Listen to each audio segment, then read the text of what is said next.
सहनाववतु सहनौ भुनक्तु सह वीर्यं करवावहै तेजस्विनावधीतमस्तु मा विद्विषावहै।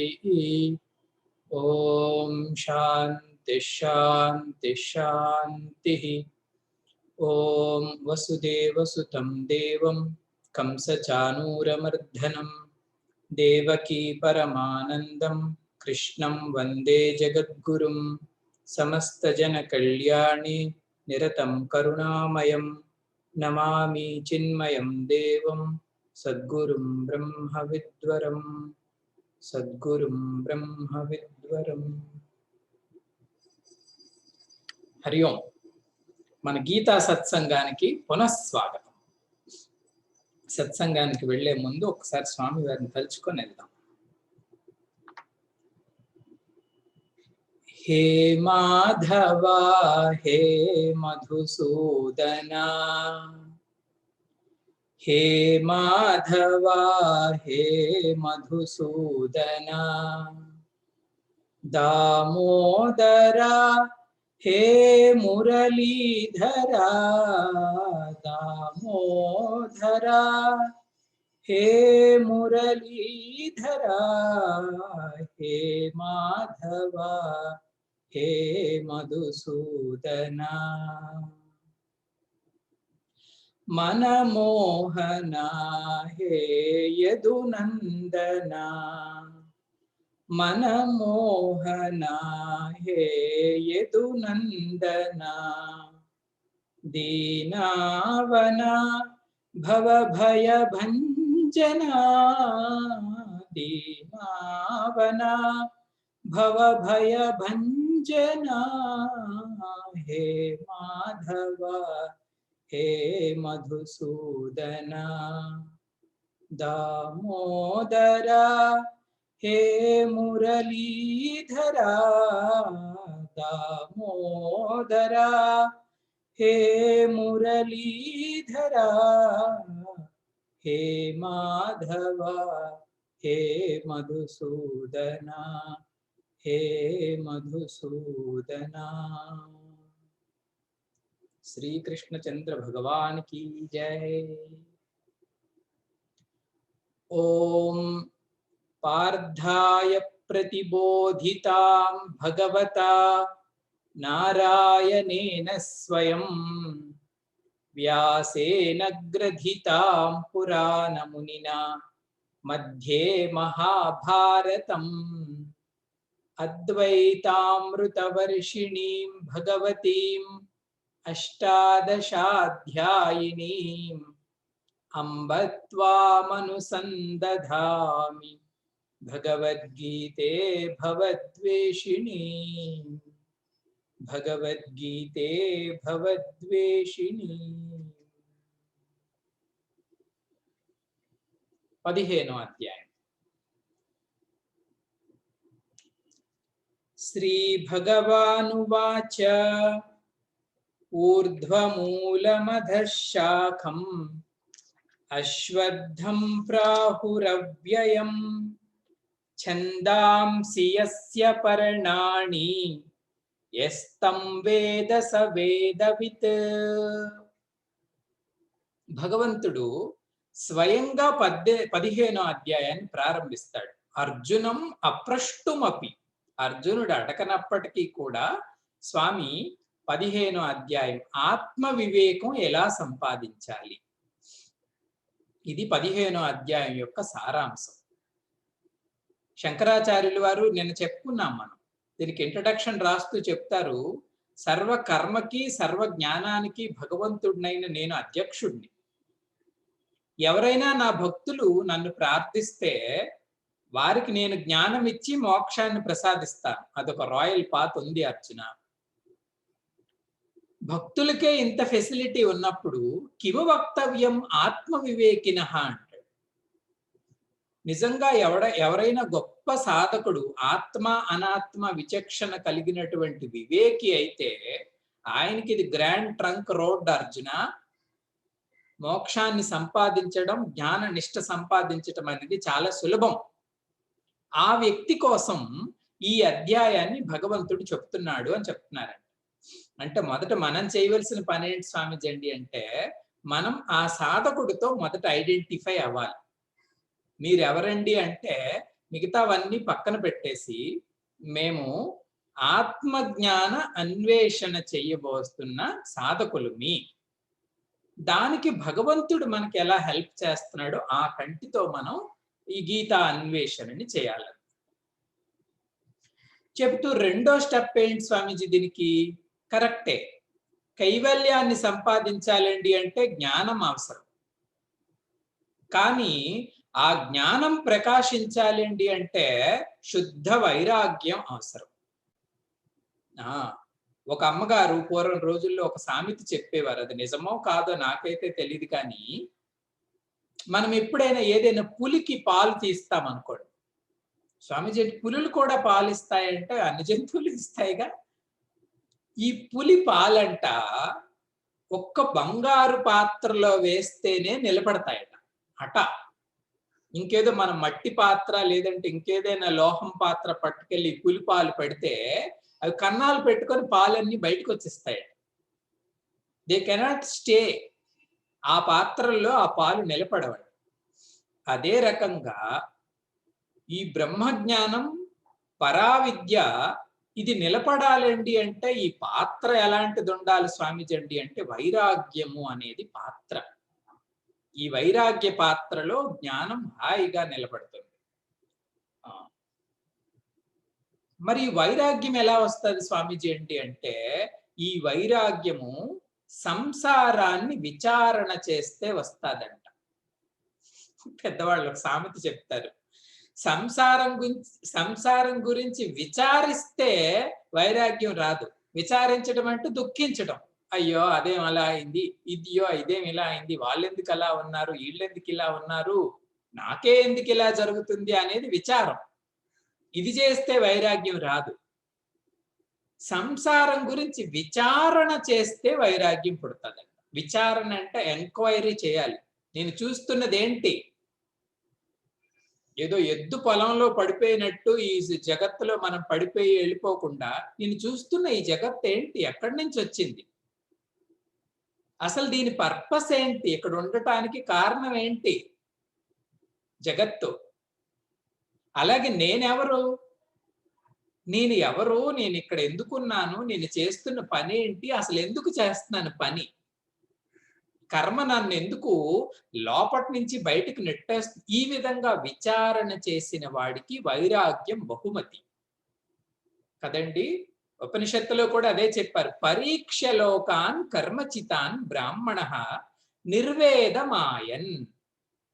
ఆ బ్రాహ్మణ బాలకుడు పరీక్ష లోకాన్, ఈ లోకాన్నంతటిని కూడా పరీక్షించాడు. కర్మచితాన్, ఆయన ఏమి అన్ఎఫిషియంట్ స్టూడెంట్ కాదు, కర్మచితాన్ అంటే శ్రేష్ఠుడైనటువంటి ఆ బ్రాహ్మణుడు పరీక్ష లోకాన్ కర్మచితాన్, ఈ లోకాన్నంతా పరీక్షిస్తే ఏమొచ్చింది స్వామిజీ ఆయనకి? నిర్వేదమాయన్. నిర్వేదము ఆయనకి ప్రసాదంగా లభించింది. నిర్వేదం అంటే శుద్ధ వైరాగ్యం. కాబట్టే ఈ సంసార చిత్రాన్ని, దీన్ని పరీక్షిస్తే వైరాగ్యం లభిస్తుంది. కాబట్టి శ్రీకృష్ణ పరమాత్మ ఈ సంసారాన్ని ఒక వృక్షంతో వర్ణించాడు. నిన్న చూసాం ఈ వర్ణన ఎలా ప్రారంభమైందో. ఒక వృక్షం, ఏ వృక్షం స్వామీజీ అంటే అశ్వత్థ వృక్షము అన్నాడు గీతాచార్యుడు.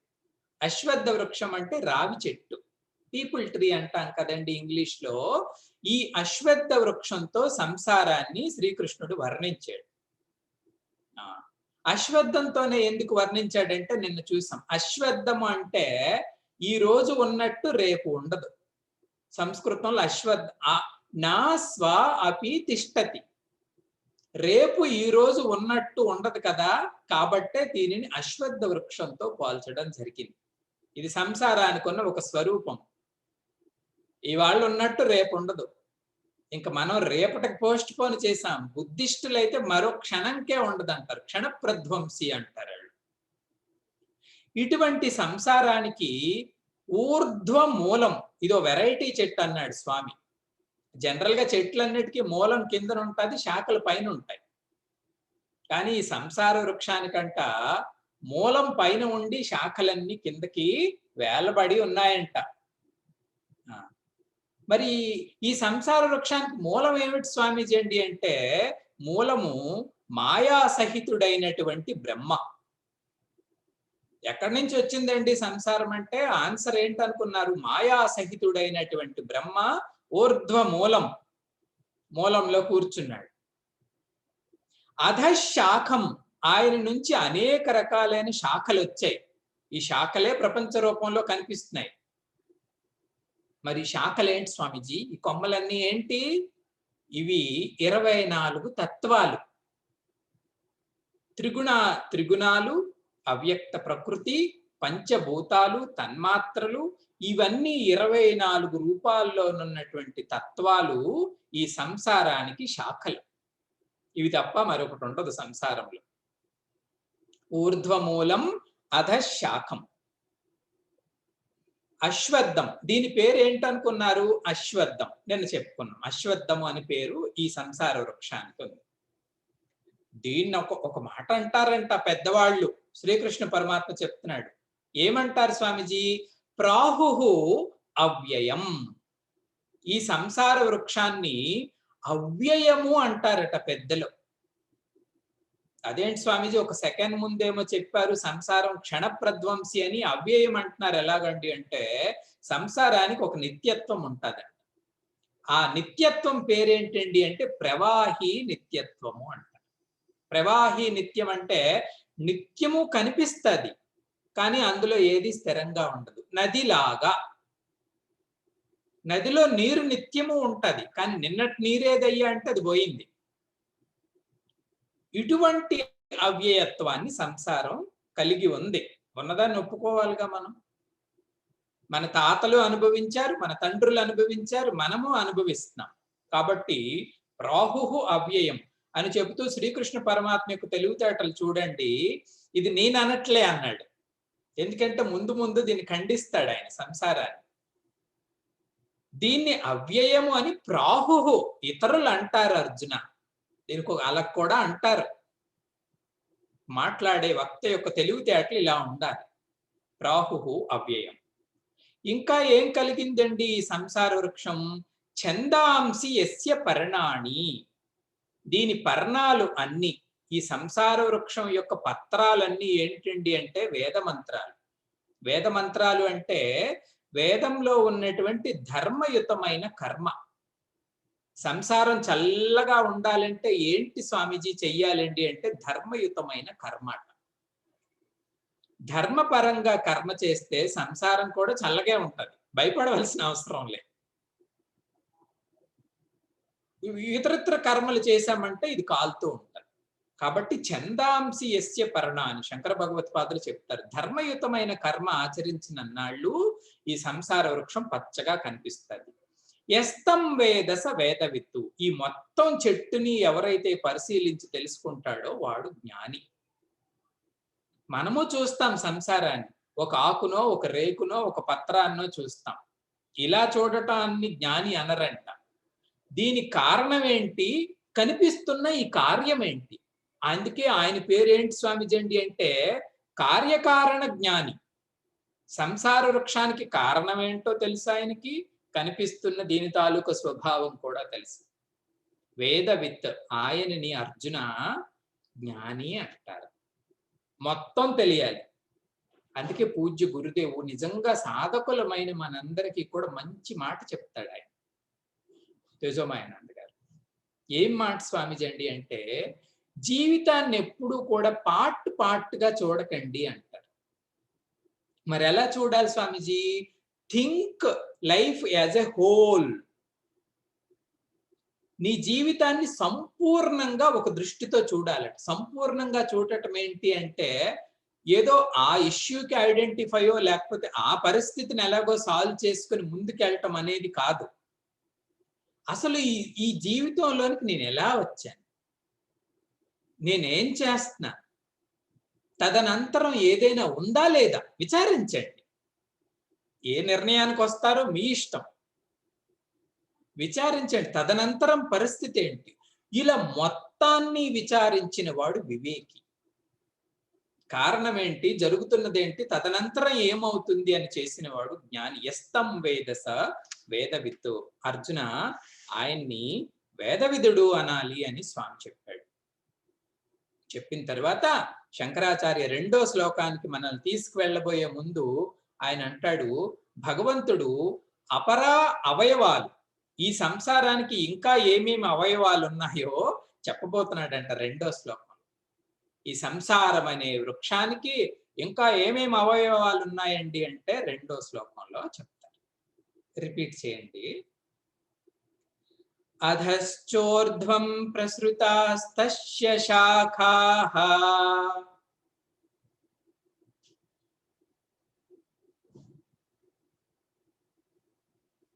గుణ ప్రవృద్ధా విషయ ప్రవాలాః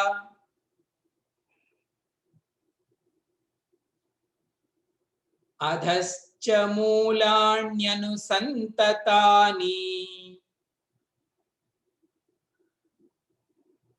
కర్మానుబంధీని మనుష్యలోకే. టుగెదర్. అధశ్చోర్ధ్వం ప్రసృతాస్తస్య శాఖాః గుణ ప్రవృద్ధా విషయ ప్రవాలాః అధశ్చ మూలాణ్యనుసంతతాని కర్మానుబంధీని మనుష్యలోకే. చాంట్ చేయడానికి కమ్మగా ఉంటది 15వ అధ్యాయం. అందుకే 15వ అధ్యాయాన్ని 12వ అధ్యాయాన్ని కంఠస్థ పెట్టాలి అంటారు పెద్దలు. చాలా బాగుంటాయి. ఎంతో గూఢమైన అర్థాలు కూడా ఉంటాయి, ముఖ్యంగా ఈ 2 అధ్యాయాలు. ఇంకా ఏమున్నాయండి మీ సంసార వృక్షానికి? అవయవాలు చెప్తామన్నారు కదా, చూడండి. తస్య శాఖాః, ఈ సంసార వృక్షం యొక్క శాఖలట. ప్రసృత, ప్రసృత అంటే విచ్చలవిడిగా పూసి ఉన్నాయట. అంటే ఇదేమి డ్రై చెట్టు కాదు, బాగా బలంగా ఉన్న చెట్టే. తస్య శాఖాః ప్రసృత, విచ్చలవిడిగా ఉన్న ఈ శాఖలు ఎలాగున్నాయంట? అధశ్చ ఊర్ధ్వం చ, కొన్నేమో అధశ్చ, కొన్ని శాఖలేమో కిందకున్నాయంట, కొన్ని శాఖలేమో పైకి ఉన్నాయంట. ఈ సంసార వృక్షానికి కొన్ని శాఖలు. ఇది సహజమే కదండి. చాలా పెద్ద చెట్టు ఏదైనా ఉంటే కొన్ని కొమ్మలు కిందకుంటాయి, కొన్ని కొమ్మలు పైకి ఉంటాయి. ఎందుకంటే బిగ్ ట్రీ కాబట్టి దాని స్ట్రక్చరు విశాలంగా ఉంటుంది. హరి వినిపిస్తుంది కదండి. మీ ఆడియో ఒకసారి టెస్ట్ చేసుకోండి వెంకట దుర్గా ప్రసాద్ గారు. అందరికీ వినిపిస్తుంది, అందరికీ వినిపిస్తుంది. తస్య శాఖాః ప్రసృతాః అధశ్చ ఊర్ధ్వం చ, కొన్నేమో కిందకి ఉన్నాయి, కొన్నేమో పైకి ఉన్నాయి దీని యొక్క శాఖలు. దీని తర్వాత శంకరాచార్యకి డౌట్ వచ్చిందో ఏమో, శాఖలన్నీ కొన్ని కిందకున్నాయి కొన్ని పైకి ఉన్నాయి అంటే స్టూడెంట్ ఏం చెట్టా అని ఇలా చూస్తున్నాడో ఏంటో.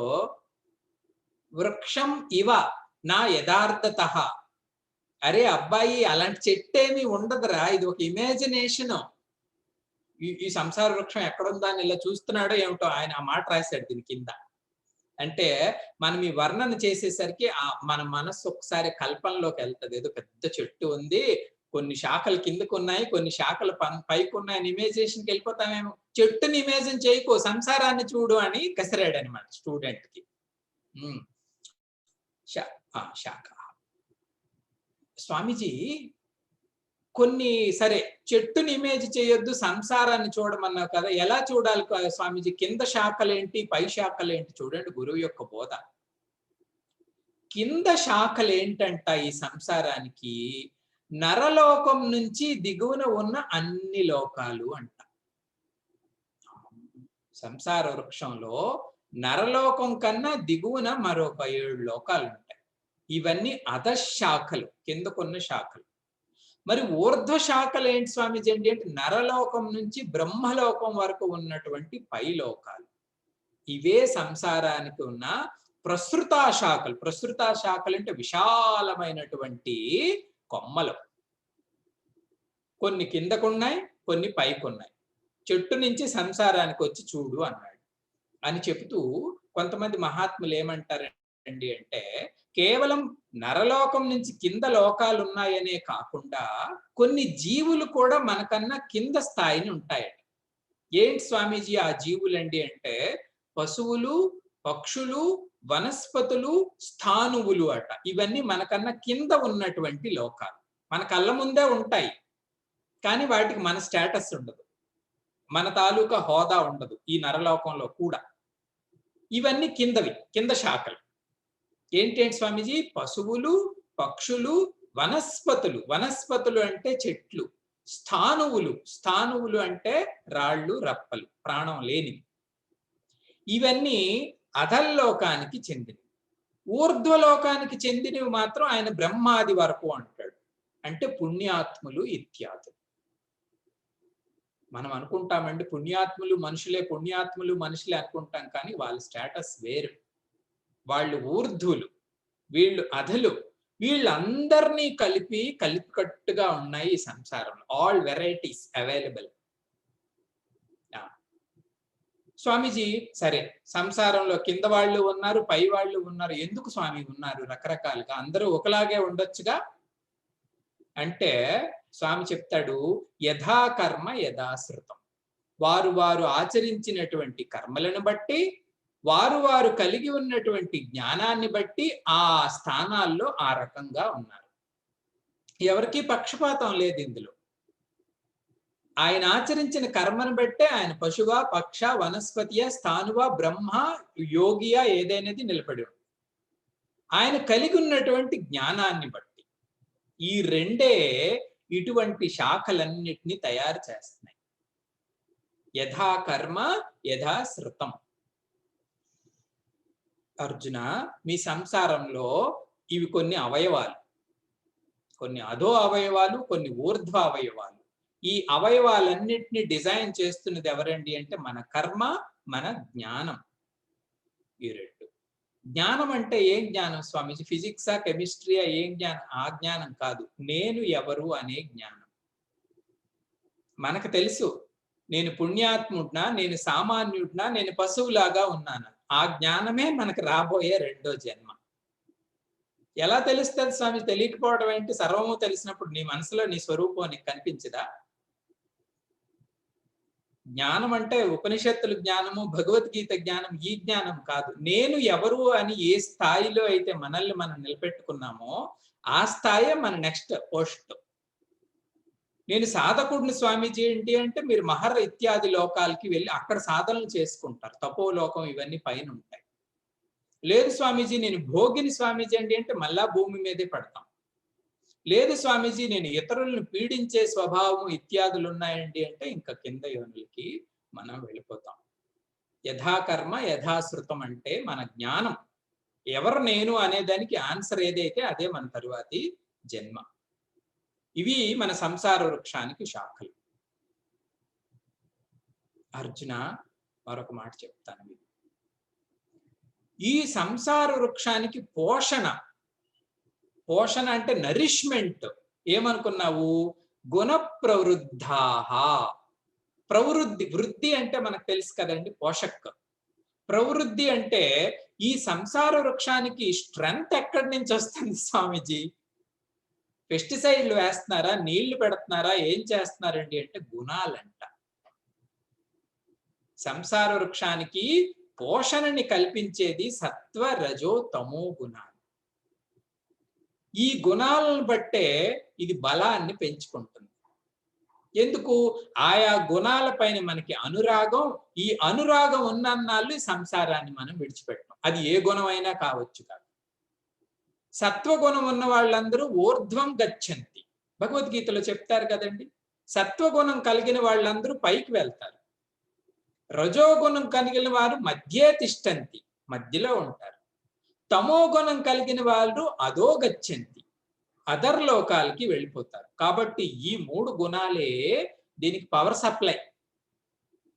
సంసార వృక్షానికి పవర్ సప్లై ఏంటి స్వామీజీ అండి అంటే 3 గుణాలు. కాబట్టి ఈ 3 గుణాల ఫ్రేమ్ లో ఉన్నన్నాళ్ళు ఎక్కడో ఒక దగ్గర మనం జంతువులకు వేలపడే ఉంటాం ఈ సంసార వృక్షాన్ని, పైనో మధ్యనో కిందనో. దీన్ని దాటితేనే దీన్ని దాటగలం, ఈ చెట్టును మొత్తం పైకి ఎగరగలం. కాబట్టి సంసార వృక్షానికి బలం ఏంటి స్వామీజీ అంటే గుణ ప్రవృద్ధ.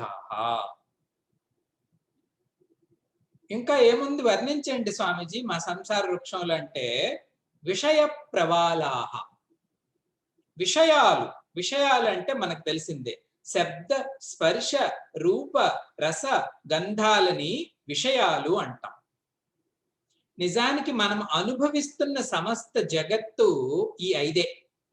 ఈ 5ంటిని మించి మరేది మనం అనుభవించట్లే. అది శబ్దమైన అవ్వాలి, స్పర్శ అయినా అవ్వాలి, రూపమైన అవ్వాలి, రసమైన అవ్వాలి, గంధమైన అవ్వాలి. ఈ విషయాలంట ప్రవాలాహ. ప్రవాలాహ, ప్రవాలాలంటే ఏంటో తెలుసా అండి?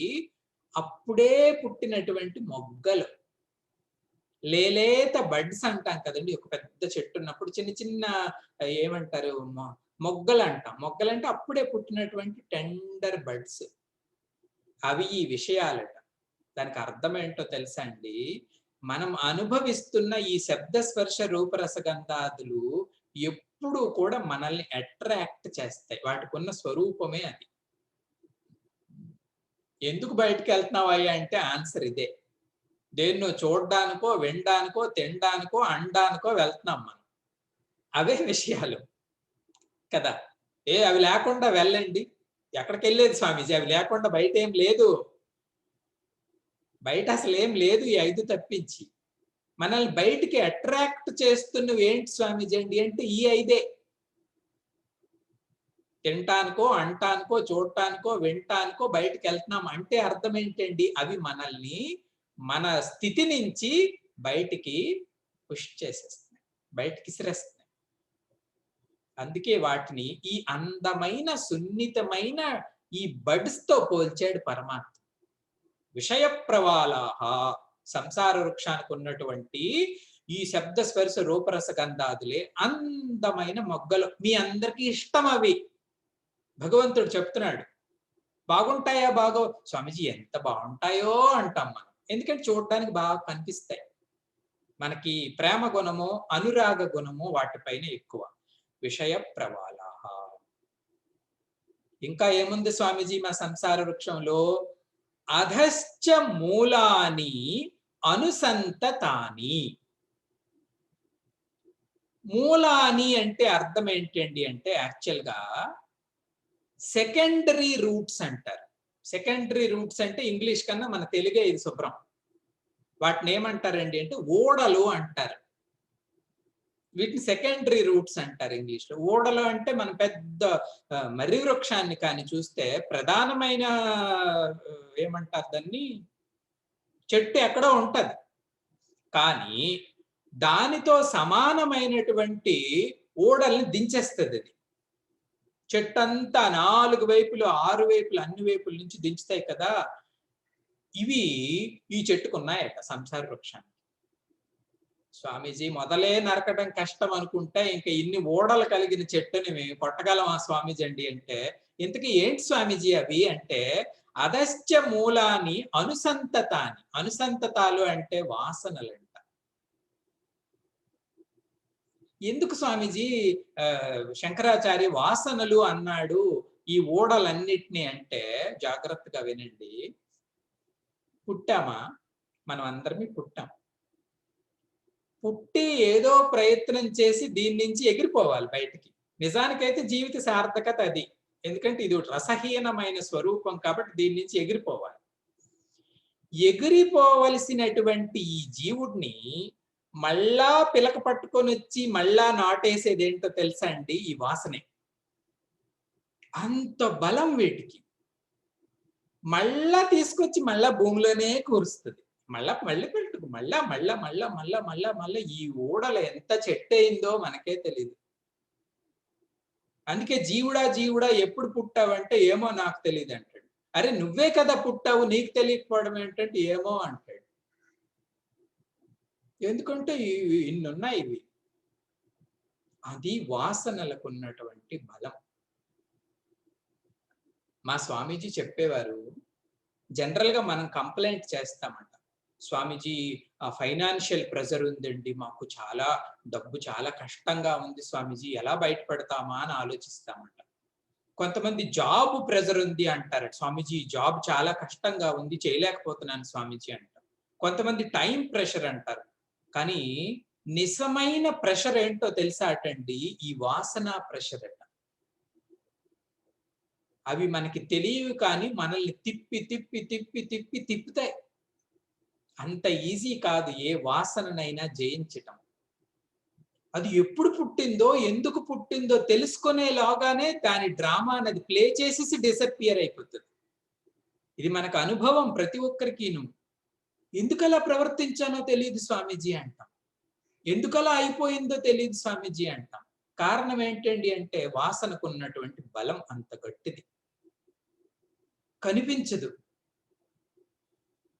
అలా అయిపోతుంది అంతే.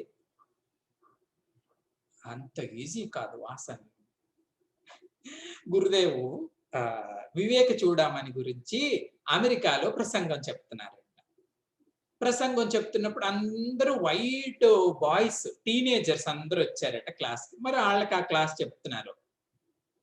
వచ్చినప్పుడు ఈయన వాసనల గురించి ఎక్స్‌ప్లెయిన్ చేస్తారంట.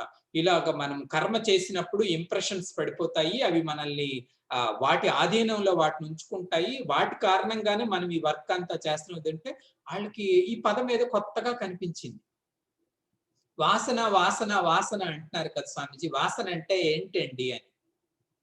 అంటే వాళ్ళ పిల్లలు కొత్త పిల్లలు. వాళ్ళకి ఎలా చెప్పాలని అర్థం చేసి గురుదేవ్ అన్నారంట, మీరు ఎప్పుడైనా రోడ్డు మీద నడుస్తున్నారనుకోండి.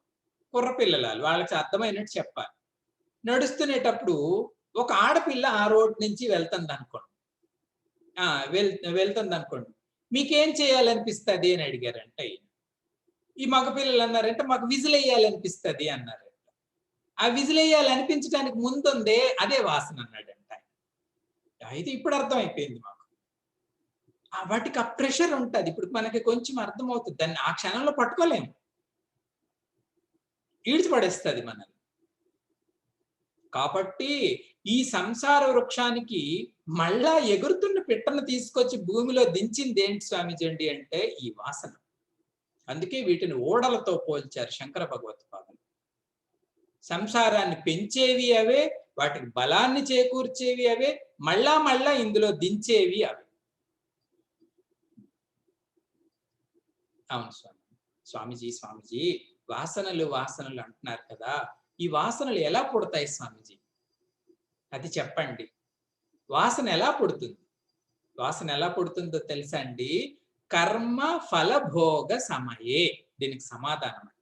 వాసన ఎప్పుడు పుడతదటంటే కర్మ ఫలాన్ని భోగిస్తున్న టైంలో మన అంతరంగంలో ఆ ఇంప్రెషన్ పడిపోతది వాసన.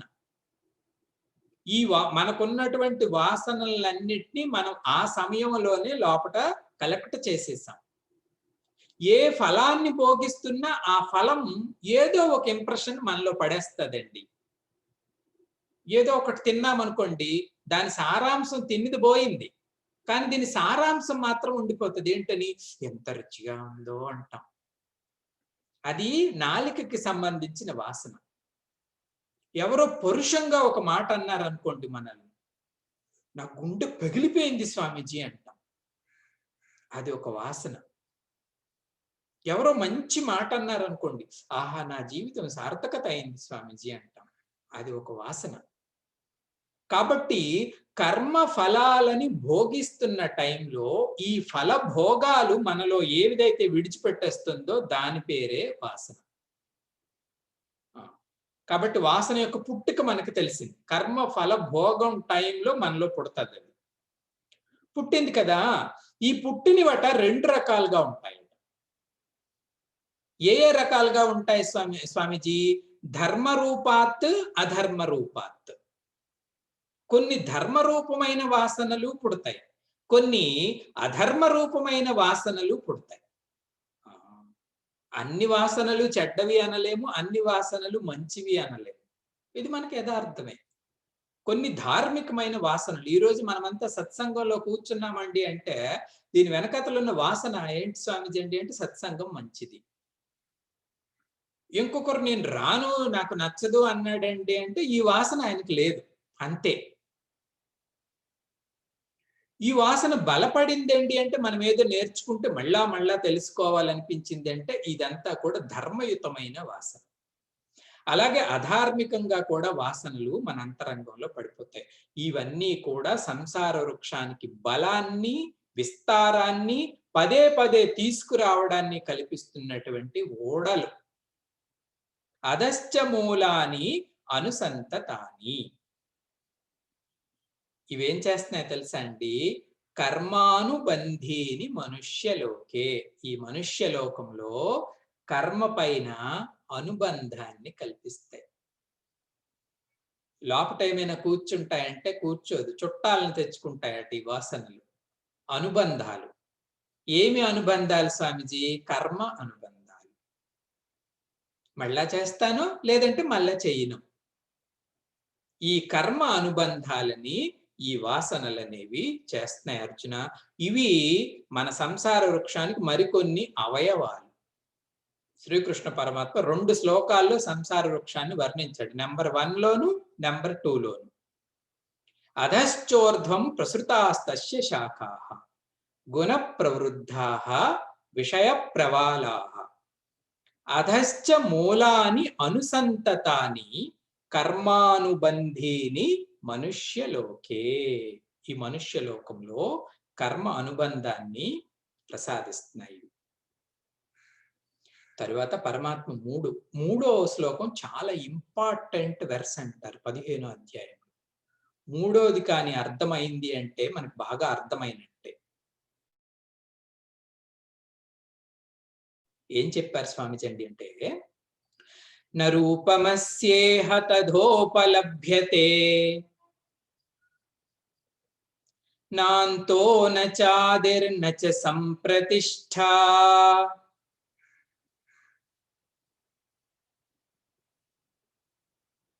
అశ్వత్థమేనం సువిరూఢమూలం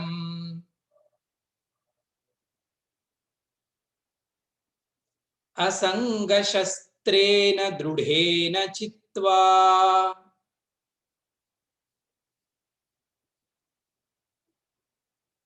టుగెదర్. నరూపమస్యేహ తథోపలభ్యతే నాంతో నాదిర్న చ సంప్రతిష్ఠా అశ్వత్థమేనం సువిరూఢమూలం అసంగశస్త్రేణ దృఢేన చిత్వా.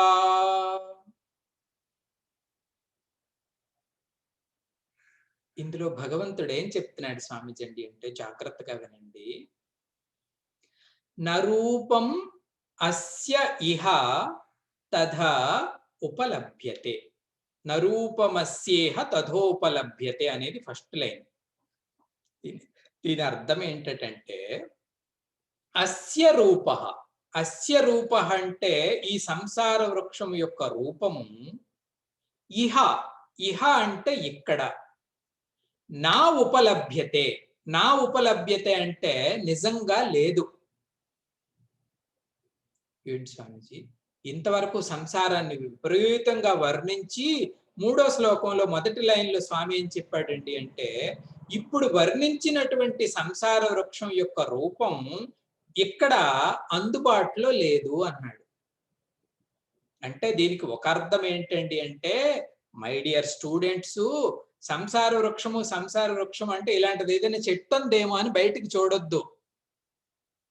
అది వర్ణన మాత్రమే. ఆ రకంగా నేను ఉదాహరణ ఇచ్చాను.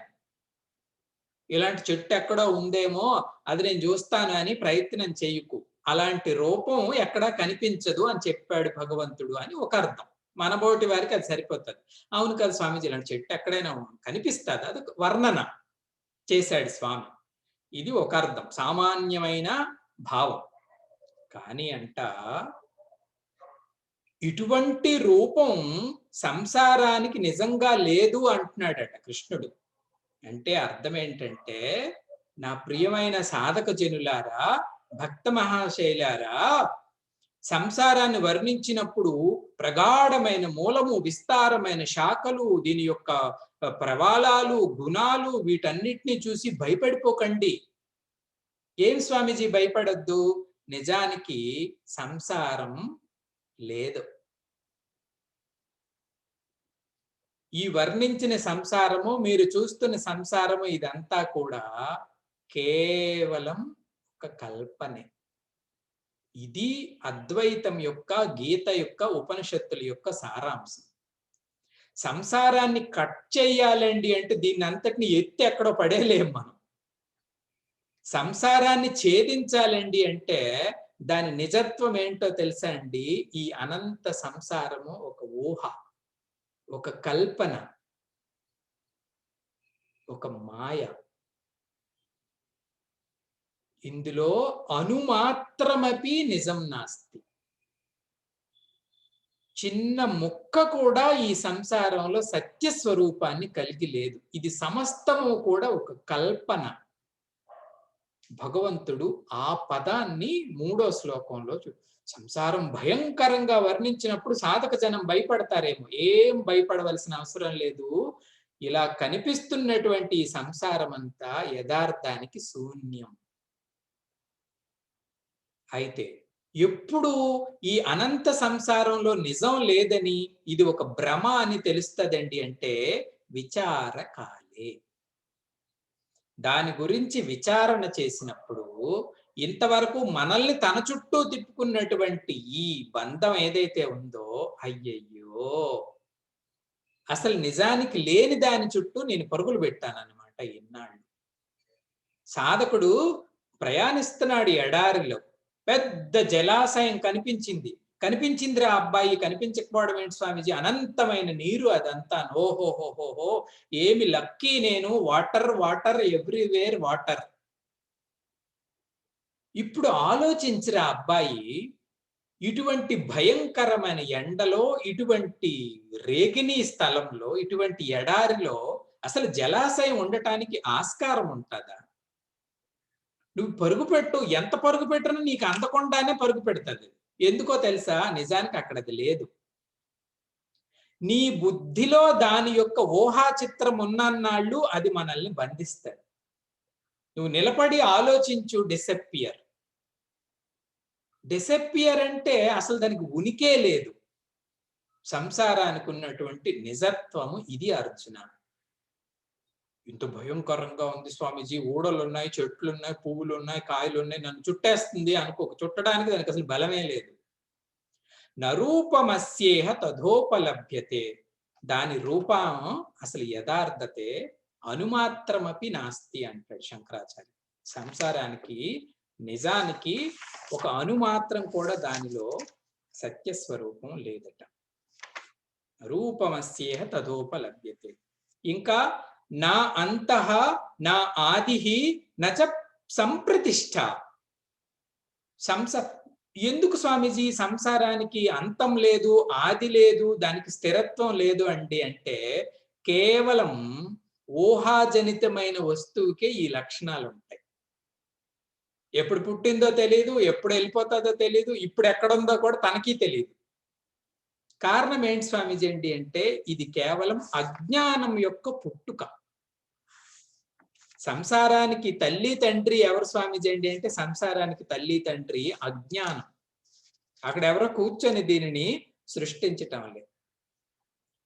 అందుకే ఆత్మబోధలో శ్లోకం చెప్తారు కదండి, సంసారే స్వప్నతుల్యోహి. స్వప్నంతో సమానమైనటువంటి ఈ సంసారము రాగద్వేష సంకుల, 2 గొలుసులతో మనల్ని కడుతుందట. స్వప్న తుల్యోహి, ఈవెందో అది స్వప్నంతో సమానమైనది అయినప్పటికీ కూడా అది గాని 2 గొలుసులు తీసింది అంటే మనల్ని పట్టేస్తుంది. ఏంటి స్వామిజీ ఆ 2 గొలుసులు? రాగద్వేష సంకుల, రాగము ద్వేషము అనే గొలుసులతో మనల్ని పట్టేస్తుంది. మరి బయటపడడం ఎలాగ స్వామిజీ? స్వకాలే సత్యవత్ భాతి, దాంట్లో నిలబడినప్పుడంతా కూడా ఇది సత్యం లాగా కనిపిస్తుంది. స్వకాలే సత్యవత్ భాతి అంటే ఏంటి స్వామిజీ? మనం కల కంటున్నంతసేపు కల నిజమే. భయపడతాం, పరుగులు పెడతాం, ఆనందిస్తాం, నవ్వుతుంటాం, ఆడుతుంటాం, పాడుతుంటాం. స్వకాలే సత్యవత్ భాతి, దాంట్లో నిలబడినప్పుడు అది సత్యంలాగే కనిపిస్తుంది. కానీ ప్రబోధే సతి అసత్ భవతి. ప్రబోధే, నువ్వు గెటప్ అయితే, వేకప్ అయితే, ఆ కళ నుంచి మేల్కొంటే 0. ఎన్ని మార్కులు వేస్తావయ్యా కళకి అంటే మనమే నవ్వుతాం. కళకి మార్కులు ఏంటండి? 0. ఇది కూడా అంతే. సంసారే స్వప్నతుల్యోహి రాగద్వేష సంకుల, స్వకాలే సత్యవత్ భాతి, ప్రబోధే సతి అసత్ భవతి. అర్జున, దీని స్వరూపం అసత్తయ్య. నిజత లే, కించిత్ కూడా నిజత లేనటువంటి వస్తువు ఈ సంసారం. మహాత్ములు ఎన్నో ఎగ్జాంపుల్స్ ఇచ్చారు. మరీచిక మనం చెప్పుకున్నాం. ఇంద్రజాలకుడు చేస్తాడు అంతా. పువ్వులో నుంచి పెట్టొచ్చింది, పెట్టలో నుంచి పులి వచ్చింది అని చూపిస్తాడు. మనం విచారం చేయాలి, ఏది చూపించరా అబ్బాయి, పువ్వులో నుంచి పెట్ట ఎలా వస్తుందో అంటే, లేదండి ఈ గుడ్డ అడ్డు పెట్టి మీకు అలా మోసం చేసేస్తున్నాను. మన బుర్రే మనల్ని మోసం చేస్తుంది. ఎవరండి చెప్పారు మనకు సంసారం అంత సత్యం అని? ఏదైనా స్కూల్లో టీచర్ చెప్పారా మనకి? ఆదిశంకరాచార్య ఒకసారి ప్రశ్నిస్తాడు, మీకెవరు చెప్పారు జగత్ సత్యం అని ఆయన ప్రశ్నిస్తాడు. ఎవరు చెప్పలే, కానీ మనం నమ్ముతాం ఇదంతా సత్యం అని. రోజు నేను బ్రహ్మ సత్యము జగత్ మిథ్య అంటే అది మాత్రం నమ్మరు అని కసురుతాడు శంకరాచార్య పిల్లల్ని. భాష్యంలో ఉంది ఈ పార్ట్, ఒక పారాగ్రాఫ్. ఎవరు బోధించకుండానే సంసారం అంతా సత్యము, ఇదంతా యథార్థము, నేను అది చెప్తాను. Who told you? నీకెవరు బోధించారు ఇది? గురువుని నేను రోజు చెప్తున్నాను, ఇదంతా మరుమరీచికరా, బ్రహ్మ అనేది అధిష్టాన సత్యం రా, అది నువ్వురా అంటే దాన్ని మాత్రం నమ్మవు. నీ ఊహకు మాత్రం నువ్వు విపరీతమైన సత్యత్వాన్ని ఇచ్చి దాన్ని పట్టుకొని ఏర్పడుతున్నావు అని ఆఖరిని రాస్తాడు. ఏంటి? నాయమాత్మ బలహీనేన లభ్య. ఆత్మ పదార్థము, బ్రహ్మ పదార్థము బలహీనుడికి లభించదు. కారణం ఏంటండి అంటే ఈ బుద్ధే. నాయమాత్మ బలహీనేన లభ్య. నీకు గట్స్ ఉండాలిరా అబ్బాయి, సత్యాన్ని సత్యంగా ఒప్పుకోవటానికి, నీ పూర్ణత్వాన్ని తెలుసుకోవటానికి నీకు అంత విశాల దృక్పథం ఉండాలి. ఇదే బాగుంది, ఇదే బాగుంది, ఇదే బాగుంది అంటే ఉపనిషత్తు అందుకే చెప్పింది నాయమాత్మ బలహీనేన లభ్య అని చెబుతూ శంకరాచార్య మందలిస్తారు. నరూపమస్యేహ తథోపలభ్యతే నా అంతః నచ ఆదిహి నచ సంప్రతిష్ఠ. దీనికి అంతము లేదు, ఆది లేదు, స్థిరత్వం కూడా లేదు. ఇటువంటి చంచలమైన మాయారూపమైనది ఈ సమస్త జగత్తు. ఇది నా ఉపలభ్యతే. మీరు చూస్తున్నట్టు దీంట్లో సత్యం లేదు. స్టూడెంట్ బాగా డల్ అయిపోయాడు. ఏంటి ఇన్నాళ్ళు ఇంత మోసపోయామా మేము? ఎంత మోసం జరిగింది స్వామీజీ, జీవితం అంతా వేస్ట్ అయిపోయిందా? మరి కళ లాంటి ఈ కళలో పడి దీంట్లో ఫైటింగ్ లాడి పొగడతలు పొచ్చి అదయ్యాం ఇదయ్యాం, ఇదంతా కళ. ఏం స్వామి ఇలా గాలి తీసేశారు ఒకసారి మాకు? అసలు ఇది సత్యమే లేదంటావు, దీంట్లో అనుమాత్రం అపి అని దానికి జోడిస్తావు. కళ ఇదంతా, కొంచెం కూడా నిజం లేదా ఆహా అంటూ శంకరాచార్య కింద రాస్తాడు. మరొక మాట చెప్తాను, నువ్వు పాపం పడినంటే అంటాడు స్టూడెంట్. చెప్పు మరి ఇలా ఎంత చేసావు, ఇది ఆపుతావా ఏమిటి చెప్పు అంటే, ఈ సంసారం అంతా ఉంది కదా, దీనికి ఆది అంతం అడుగుతున్నావు కదా, సంసారానికి ఆది సంసారానికి అంతము నువ్వే. ఈ సమస్త సంసారము పుట్టింది నీ నుంచే, రేపు గిట్టేది నీ వల్లే. ఈశ్వరుడు అక్కడ ఉన్నాడు, మాయ అక్కడ ఉంది, పంచభూతాలు ఉన్నాయి, ఇవన్నీ మాట్లాడకు. సమస్త సంసారానికి ఆది కారకుడివి నువ్వే, ఆది అంతకుడివి నువ్వే. Know that. అది శుద్ధ జ్ఞానం. ఎందుకు ఇలా అవుతుంది? ఎందుకు ఇలా అవుతుంది? ఇదంతా ఏమిటి? ఇదంతటికి మూల బిందువు నువ్వు. సంసారానికి ఆది అంతము, అది నిలబడడానికి కారణం కూడా నువ్వే. ఎవరు నిలబెట్టడం లేదు ఈ సంసారాన్ని పోల్స్ పెట్టి. కాబట్టి విద్యార్థి, ఇది ఈ సంసార వర్ణ చిత్రం యొక్క నిజస్వరూపం. నువ్వు ఆది కారణం, ఎవరు కాదు. నచ ఆది నచ అంతః నచ సంప్రతిష్ట. దీనికి ఏది ఆది లేదు, అంతము లేదు, నిలబెట్టేది నిజానికి లేదు. మరి ఇదంతా ఎక్కడి నుంచి వచ్చింది గురువు గారు అంటే నీ నుంచే వచ్చింది.